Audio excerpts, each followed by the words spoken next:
Batya, what's on your radar? In the wake of the passing of Queen Elizabeth II, Britain's longest reigning monarch, the tributes to the Queen have focused on her dignity, her sense of duty, her grace, and her mandate to rise above the fray. On cable news channels from politicians and heads of state, and in op-eds in publications both here and in the UK, many have stressed the Queen's commitment to being apolitical at a time of intense and increasing polarization, a symbol of unity in a divided world. It is the end of an era, many lamented, remarking how difficult it is to imagine a leader of our current era as committed to unity as the Queen was. They are right that it's hard to imagine such a leader. Our own head of state, President Biden, who campaigned on unifying the country, promising to be the president of those who voted for him and those who did not alike, has recently made a habit of casting his political opponents as extremists, even fascists. In recent weeks, he has made a habit of hurling cheap insults at his political opposition, smearing MAGA Republicans as semi-fascists and a threat to democracy. Not exactly the behavior of a unifier. One day after the 21st anniversary of the September 11th attack, a day that is known for the unity it brought almost as much as for the tragedy and horror that it wrought, it is with a heavy heart that we ask, are we hopelessly divided, possibly forever? The media certainly wants you to believe that we are. Books and op-eds about how deeply polarized we have become are par for the course, hyping everything from the polarization spiral to predictions of a coming civil war. We are past the point of no return, the media warns. Apparently, even scholars of polarization are polarized, per the New York Times. As Tiffany Cross put it on her MSNBC show a few weeks ago, people keep saying a civil war is coming. I would say a civil war is here, and I don't mean to be hyperbolic. The problem is it is hyperbolic, and not least because it is untrue. It's true that our elites in the political and chattering classes and those who run corporations and big tech companies are increasingly partisan. But that's because they're making millions of dollars and consolidating power around trying to make Americans hate each other. But despite their best efforts, polarization remains, by and large, an elite phenomenon. Somehow, by the grace of God, despite the billions and billions of dollars being spent trying to make us hate each other, Americans are much more united than they are divided over some of the biggest, most important issues, the values this great nation was founded on, yet struggled for much of its history to make good on. The evidence is everywhere if you know where to look. Take a statistic that came out last week from Gallup measuring approval for interracial marriage between Black and white Americans. Gallup first started asking Americans about their feelings on the subject back in 1958, when approval for interracial marriage was an abysmal 4%. As of 2022, approval for interracial marriage has reached a near unanimous high of 94%, and there is almost no difference between white and non-white respondents. The regional difference, too, has evaporated. Southern Americans now approve of interracial marriage at the same rate as their Eastern, Midwestern, and Western neighbors. As recently as 1991, approval for interracial marriage in the South was at just 33%, compared to 54% in the East and 60% in the West. Today, it's at 93%, 94%, and 97% in the South, East, and West. Of course, you could say that many of these respondents approve of interracial marriage but still secretly harbor racist sentiment. But if you would accept someone's opposition to interracial marriage as proof of racism, then you must admit its absence must also signify something. Maybe you think people haven't become less racist, but only less willing to admit their racism to pollsters. But even that is a huge leap forward. Racism has become a social taboo. 93% of Southern Americans want their neighbors and Gallup pollsters to believe that they have the same views as the liberals that they probably mocked just 20 and 30 years ago. Something similar happened on the subject of gay marriage. Approval among Republicans has skyrocketed in recent years, from 16% approval in 1995 to 55% approving as of last year, including 61% of young Republicans. Many believe that we may see 10 or more Senate Republicans join Democrats in enshrining the right to gay marriage into law. At a time of intense polarization, this is a major feat. Recall that they weren't willing to do the same for baby formula. On other important issues, too, Americans are much more united than divided. Take abortion, an issue that the media and our politicians assure us is hugely divisive. But the majority of Americans actually agree by and large about abortion. They oppose abortion bans and they want it to be generally legal in the first trimester and in cases of rape, incest, and mother's health. And that's about it. Support for abortion craters when you ask respondents about the second or third trimesters. On criminal justice, too, there is no longer a partisan divide. In recent years, Republicans have been at the forefront of criminal justice reform. Red states like Oklahoma, Georgia, and Idaho have been quietly releasing prisoners and reforming their criminal justice systems for the better part of a decade. Supreme Court Justice Neil Gorsuch has consistently sided with the liberal justices in criminal justice cases.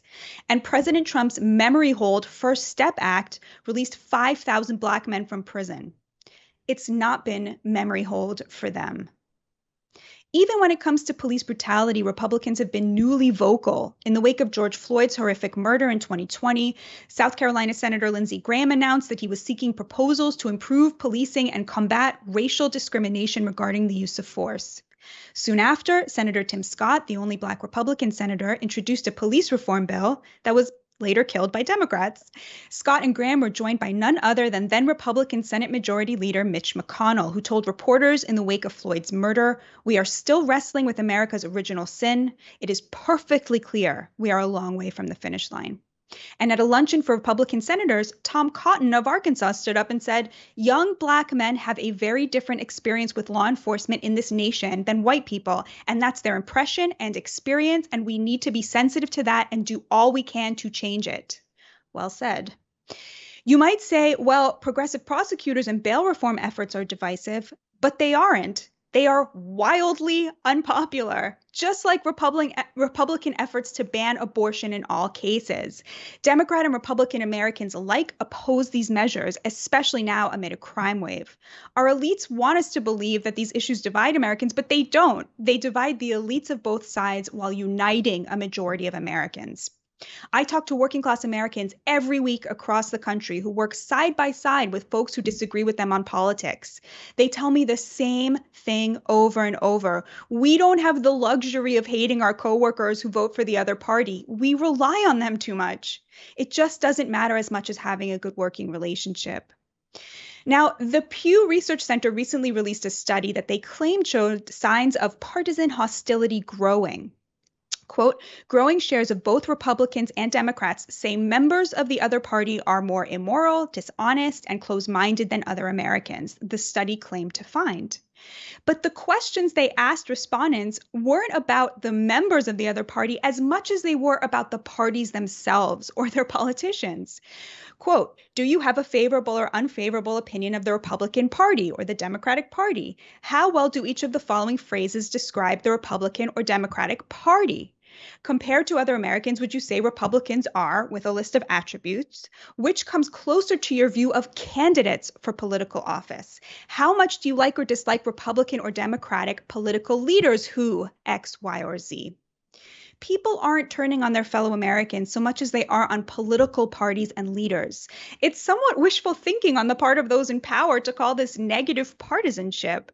And it's not just in this study either. A 2019 study by James Druckman and Matthew Lewandowski in Public Opinion Quarterly found that when answering questions about the other party, individuals think about elites more than voters. When the elites of the party were separated out from average Americans, the researchers found that on every measure, quote, "respondents are more negative toward the elites of the other party than they are toward voters." And Anthony Fowler, a professor of public policy at the University of Chicago, has done numerous studies that fly in the face of the polarization narrative, finding again and again that voters are more moderate, more informed by policy, and more willing to change their views than many would like you to believe. Quote, "To be sure, there are real policy disagreements among Americans," writes Fowler, "but for every extreme liberal or conservative who agrees with their party on most issues, there are far more people in the middle who think that Nancy Pelosi is too far to the left and that Mitch McConnell is too far to the right." It's our elites who want us to believe that we are divided for the simple fact that it benefits them. It's clear how this works in politics. If you can convince your constituents that the person you're running against is a fascist or a groomer, the race is over, right? Because if the choice is you or Hitler, you pretty much have it in the bag. And if you can convince them that your opponents, supporters, and voters are fascists and deplorables who cling to their guns and their Bibles and their bigotries, well, who wants to be in that category? Divisiveness in politics is a shortcut, a workaround from having to actually deliver to your constituents. Something similar has happened to the mainstream, even legacy media, with the collapse of the local newspaper industry and the birth of a business model that is diametrically opposed to the goal of getting the widest circulation. The business incentives of digital media rate success in terms of engagement rather than circulation or ad revenue. And the tools of digital media make it possible to target content to specific audiences based on income and zip code, while the back end of publishing software tells you exactly what these audiences are clicking on, how often, and for how long. So you can give them more and more and more of it while mining their data to sell to other companies. Of course, online, the most engaged readers and viewers are always the most extreme, which means that our news outlets began catering to the most extreme elements of their audiences. Social media companies work in a similar way. The currency there is your attention, and the more emotional you are, the longer you stay on page and the more likely you are to click on an ad. And there's an easy way to get people emotional online. Make them hate each other. Every time you hate a stranger on the internet, someone just made $1 million. Our elites desperately want us to hate our fellow Americans because it puts money in their pockets and gives them power, and we absolutely have to resist. The thing that was miraculous about the response to 9/11 was not that Americans united, because we're not divided. It's that our leaders did. Our leaders showed the grace that Americans show every single day, working in nursing homes in Florida and in manufacturing plants in Iowa and in construction in Minnesota. For a change, our leaders were worthy of our support. For a change, they were representing us instead of what they demand today, that we defend them. Unlike the UK, we don't have a sovereign. We fought a war to be freed of the yoke of monarchy. Here, we are the sovereign, which means that we have to be the uniters, the ones representing the United States of America, a nation finally getting close to making good on the idea it was founded upon, dignity and equality for all. And on the anniversary of that horrific day 21 years ago, it is essential that we commit together not to let those who would divide us succeed. Wise words, Batya. My only, I guess, part of dissension here is that I do fear too much unity. Like rah-rah, we should all be, not divided. It's a nice sentiment. It's generally true. I think the extent to which people, want to tear each other apart over politics, it doesn't even matter. Most people don't have much say over what the policies of the government are going to be anyway. I know it's a democracy, but you still just get one vote. It's a pretty kind of pointless way to preoccupy yourself and just fight with everybody all the time. But something I don't miss from the kind of 9/11 era was the amount of consensus there was. Yes, we were all united, and that unity allowed our government to get away with some policies that now pretty much everybody agrees and has come around to thinking were very bad. And the amount of unity there was, allowed for the Iraq War and the TSA, and which, oh my God, we're on the 21st anniversary of that, aren't we? So while I hope we can come together as a country and be more united in sort of a kind of general attitude toward your fellow neighbor, I totally agree with you. Yelling at people online, so unproductive. It's just good for some media companies, etc. Totally agree on that, but I don't. We do have actual disagreements, and disagreement can be a healthy thing in a democracy where we want the government to be constrained. Can you imagine if we had a 9/11 style consensus about the need to kill the bad guys or whatever? How much more money, for instance, we would be sending to Ukraine or something like that? That is such an important point. Like, we don't want to unify beyond the point where we have debate, because a democracy is literally founded on the ability to tolerate the views of people you disagree with and to have those conversations. So I love that you're pointing that out. I think that's a really important point. It's just, I think now, instead of debating whether or not, Black people should be treated the same as white people, gay people should be treated the same as straight people, we're now, like, that has freed us up to have healthy debate and disagreement about things like, to what extent should America be engaged in, foreign policy of other countries? To what extent should we be supporting Israel, the Ukraine, right? These are really important, healthy debates that I think there is room, and there must be room in a democracy to debate these things. And it's not the other for, things. for people to focus, if you're going to hate the policy, hate the idea, don't hate your fellow citizens. The way both Republicans and Democrats, again, the activists, the partisans, talk about each other is such alienating language. So, the Republicans and Democrats hate us. They have a very different view of how they want the country to be organized, and they have different values, and you can really, really dislike those views and values, and you should argue against them. Don't personalize it to your fellow citizen, your fellow countryman. And of course, that goes absolutely in the other direction as well. The way mainstream media talks about Republicans like they're monsters who crawled out of tunnels in the earth to I don't know, bring back the Eye of Sauron or something. I had to work in a nerd reference, as Bree always accuses me of doing. Well, I'm so glad you did, and I'm so excited to hear what's on your radar next.